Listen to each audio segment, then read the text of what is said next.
Episode 4, Cổ Loa Spiral Fortress. Welcome back to History Holes, where we try to explore stories hidden from the West. In our last episode, we delved into the remarkable Dongsun culture, a Bronze Age civilization that stands as a testament to the ingenuity, artistry, and advanced societal organization of the early Vietnamese people, where the echoes of Vân Lang transform into concrete, shimmering bronze. We saw how these foundational myths and early societal structures, though often shrouded in legend, have profoundly shaped the Vietnamese national consciousness, serving as powerful symbols of unity, resilience, and an unbroken lineage. Tonight, we witness the powerful culmination of this early state formation. We journey to a site that stands as a monumental architectural achievement and a testament to a politically sophisticated indigenous society, the Cổ Loa Citadel. We will explore its unique spiral layout, its multi-layered ramparts, and the archaeological discoveries that truly prove the existence of a highly centralized, overarching state-level society centuries before the arrival of foreign powers. Prepare to peel back the layers of earth to reveal the strategic genius and enduring spirit of an ancient people. Chapter 1, Âu Lạc and the Dawn of a Unified State. The Cổ Loa Citadel is inextricably linked to the Âu Lạc Kingdom, a successor state to the legendary Vân Lang, marking a significant consolidation of power and territory in ancient Vietnam. The transition from Vân Lang to Âu Lạc is traditionally dated to 258 BCE, with the ascent of King An Dương Vương. While the Hung kings of Vân Lang established the foundational ideas of a Vietnamese state, the Âu Lạc period, with Cổ Loa as its beating heart, represents a qualitative leap in political and military organization. An Dương Vương rise to power is shrouded in a mixture of historical accounts and compelling legend. According to popular narratives, he defeated the last of the Hung kings and unified the various Lạc Việt tribes under his rule, thereby establishing the Âu Lạc kingdom. This act of unification signifies a critical step away from a more loosely federated tribal system towards a truly centralized state, capable of mobilizing vast resources and labor for grand projects like the Cổ Loa Citadel. The very name Âu Lạc itself is significant, possibly indicating a fusion of the Âu Viet and Lạc Việt peoples, further underscoring a broader consolidation of power and territory. The consolidation of the Âu Lạc kingdom under An Dương Vương was not merely a change in leadership. It reflected an evolving understanding of statehood and defense. The threats from the north, particularly from the emerging Qin dynasty in China, were growing. This external pressure undoubtedly spurred the need for a more robust and unified defense system, which found its ultimate expression in the design and construction of Cổ Loa. The need to protect the consolidated territory and its people against external aggression drove the innovation in military engineering and political organization that characterized Âu Lạc. This period saw the refinement of agricultural practices and the further development of bronze and iron metallurgy, building upon the foundations laid by the Dongsun culture. The ability to produce a surplus of food and to craft advanced tools and weapons were prerequisites for supporting a large, organized labor force dedicated to constructing the citadel and for equipping a formidable army. The very existence of such a massive defensive structure speaks volumes about the capacity of the Âu Lạc state to command resources and coordinate collective efforts on an unprecedented scale. Chapter 2, The Spiral Fortress, an Engineering Marvel. The Cổ Loa Citadel, located approximately 17 kilometers north of modern-day Hanoi, is perhaps the most compelling archaeological evidence of a sophisticated early Vietnamese state. Its name, Cổ Loa, translates to Old Snail or Ancient Snail, a direct reference to its unique and ingenious spiral design. Unlike many contemporary fortresses that relied on linear walls, Cổ Loa was constructed with multiple concentric ramparts spiraling outwards, creating a defensive labyrinth that was incredibly difficult to penetrate. Archaeological surveys and excavations have revealed 3 distinct sets of earthen ramparts, forming a series of defensive rings. The outermost wall, which is largely eroded today, is estimated to have been around 8 kilometers in circumference.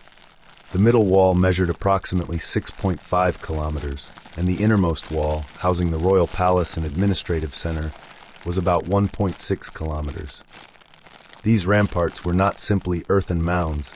They were massive structures, some reaching heights of 8 to 12 meters and widths of 20 to 30 meters at their base. The construction involved the movement of an estimated millions of cubic meters of earth, a feat that would have required an immense, organized labor force and sophisticated planning. What makes Cổ Loa truly exceptional is its integration with the natural landscape and its strategic use of water. The citadel was built on high ground, commanding a view of the surrounding plains and waterways.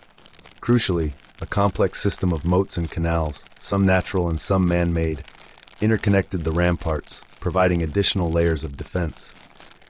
These waterways were also linked to the Huangjiang River, a branch of the Red River, allowing for swift naval movements and the transportation of supplies. This integration of land and water defenses demonstrates a profound understanding of military strategy and hydraulic engineering.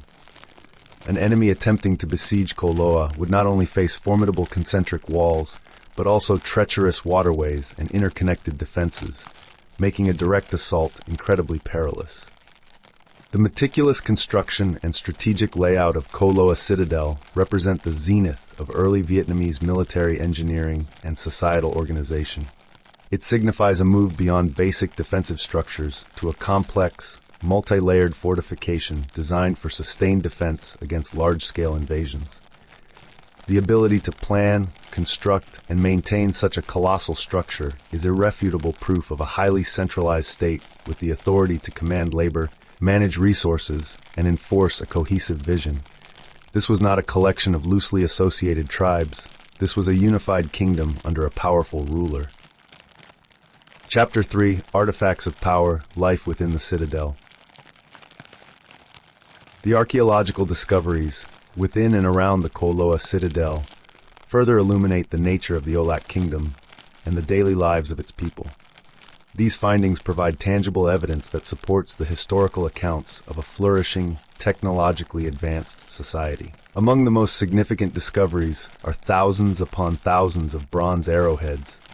These arrowheads, found in concentrated caches, suggest mass production and indicate a highly organized military force. The sheer quantity of these artifacts points to a sophisticated armory and a well-equipped army, capable of defending the citadel against a powerful invading force. The uniform design and consistent quality of the arrowheads further suggests standardized production techniques and a centralized authority overseeing their manufacture. Beyond arrowheads, a wealth of other bronze tools and weapons have been unearthed, including axes, spears, daggers, and agricultural implements. These items reflect the continued mastery of bronze metallurgy, building upon the traditions of the Dongsun culture and their widespread use in both military and civilian life. The presence of bronze drums, similar to those of Dongsun, also indicates the continuation of established cultural and ceremonial practices within the Âu Lạc kingdom. Evidence of iron tools and weapons also appears in the archaeological record of Cổ Loa. The increasing use of iron signifies further technological advancements in metallurgy and the ability to exploit more durable materials for both practical and military purposes. This transition from the Bronze Age to the early Iron Age is a crucial indicator of technological progression in ancient Vietnam. Pottery fragments, often decorated with intricate patterns, provide insights into the domestic life and artistic sensibilities of the Cổ Loa inhabitants. Remains of rice grains and agricultural tools confirm the centrality of wet rice cultivation to their economy and sustenance. The layout of the citadel itself, with its inner enclosure likely serving as the royal residence and administrative hub, and the outer rings accommodating a larger population, speaks to the social organization of the capital. The presence of a sophisticated defensive system, coupled with evidence of advanced craft production and agricultural surplus, paints a vivid picture of a self-sufficient and thriving state. These archaeological findings provide the material grounding for understanding Âu Lạc not just as a legendary kingdom, but as a robust and historically significant entity. Chapter 4: The Magical Crossbow, Intertwining History and Myth. While archaeology provides the tangible proof, the narrative of An Dương Vương and Cổ Loa Citadel is deeply intertwined with a captivating legend that reflects the Vietnamese understanding of power, betrayal, and the consequences of lost spiritual favor, the story of the magical crossbow. According to the legend, An Dương Vương initially struggled in the construction of Cổ Loa, facing repeated sabotage by a malicious spirit. A golden turtle, a familiar figure from Vietnamese mythology symbolizing wisdom and longevity, appeared and helped the king overcome these obstacles. As a reward for his assistance, the turtle gave An Dương Vương a magical claw, instructing him to use it to create a crossbow that would grant him invincibility against any enemy. This divine weapon, known as the divine crossbow or Micho's crossbow, made Cổ Loa truly impregnable. However, the tale takes a tragic turn with the arrival of Trieu Da, Giao Tuo, a general from the Qin dynasty who established the Nam Viet kingdom to the north. Unable to defeat Âu Lạc militarily, Trieu Da resorted to cunning. He feigned friendship and proposed a marriage alliance between his son, Trong Thuy, and An Dương Vung's daughter, Princess My Cho. My Cho, innocent and trusting, fell deeply in love with Trong Thuy. Over time, Trong Thuy, following his father's instructions, discovered the secret of the magical crossbow. He secretly replaced the golden turtle's claw with an ordinary one. Before returning to his father, he told My Cho that if disaster were to strike, she should scatter goose feathers along her escape route so he could follow her. When Trieu Da launched a new invasion, An Dương Vương, relying on his now powerless crossbow, was easily defeated. As he fled with My Cho, the golden turtle reappeared, revealing My Cho's unwitting betrayal. Heartbroken and enraged, An Dương Vương, on the turtle's command, executed his beloved daughter before plunging into the sea with the turtle, thus ending the Âu Lạc kingdom. The story of the magical crossbow serves multiple purposes in Vietnamese cultural memory. On one level, it explains the fall of Âu Lạc to Trieu Da, attributing it not to military weakness, but to a fatal act of trust and betrayal, a loss of divine protection. It underscores the importance of vigilance and the dangers of external alliances. On another level, it emphasizes the profound respect for divine intervention in human affairs and the consequences of losing such favor. The goose feathers left by My Cho are said to have transformed into pearls, symbolizing her purity and the tragic beauty of her unwitting betrayal. This legend, while not a literal historical account, profoundly shapes the understanding of the Âu Lạc period. It highlights the strategic significance of Cổ Loa and its perceived invincibility, reflecting the awe and respect the ancient Vietnamese held for this architectural marvel. It also serves as a cautionary tale about national security and the preservation of indigenous power against foreign machinations. The enduring popularity of this myth demonstrates how folklore intertwines with historical events, offering cultural explanations and moral lessons that resonate through generations. Chapter 5: The Enduring Legacy of Cổ Loa. The Cổ Loa Citadel stands as a powerful symbol of Vietnam's early state formation and its indigenous capacity for sophisticated organization and defense. Its strategic design and sheer scale demonstrate a level of centralized authority and engineering prowess that rivals many contemporary civilizations.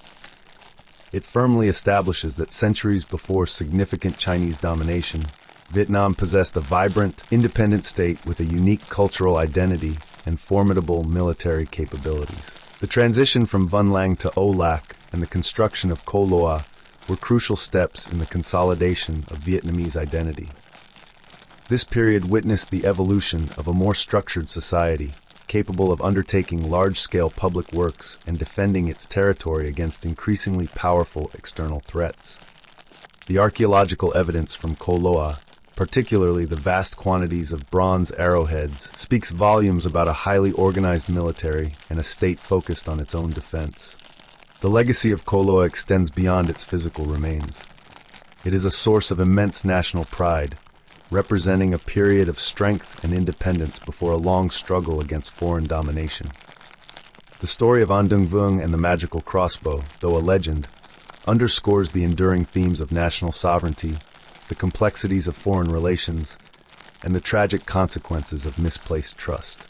These narratives continue to inspire and remind the Vietnamese people of their ancient roots and their persistent struggle for self-determination. Our journey through the Cổ Loa Citadel thus illuminates the physical, tangible origins of Vietnam's early statehood, laying the groundwork for the monumental architectural achievements that would follow. We've seen how the ingenuity of ancient Vietnamese people shaped their world, literally carving their identity into bronze and earth. In our next episode, we will witness a pivotal shift. We will journey to a time when Vietnam faces its first major challenge to its newly consolidated independence. We will explore the conquest of Âu Lạc by the Chinese general Chiao Da and the formation of the Nam Viet Kingdom, setting the stage for nearly a millennium of foreign rule and Vietnam's enduring struggle for sovereignty. Join us as we uncover the complex origins of Vietnam's relationship with its powerful northern neighbor. I thank you very much for joining us on this journey. Please leave a like and subscribe if you want more. If you feel like it, tell us what else you'd like to hear. See you on the next episode.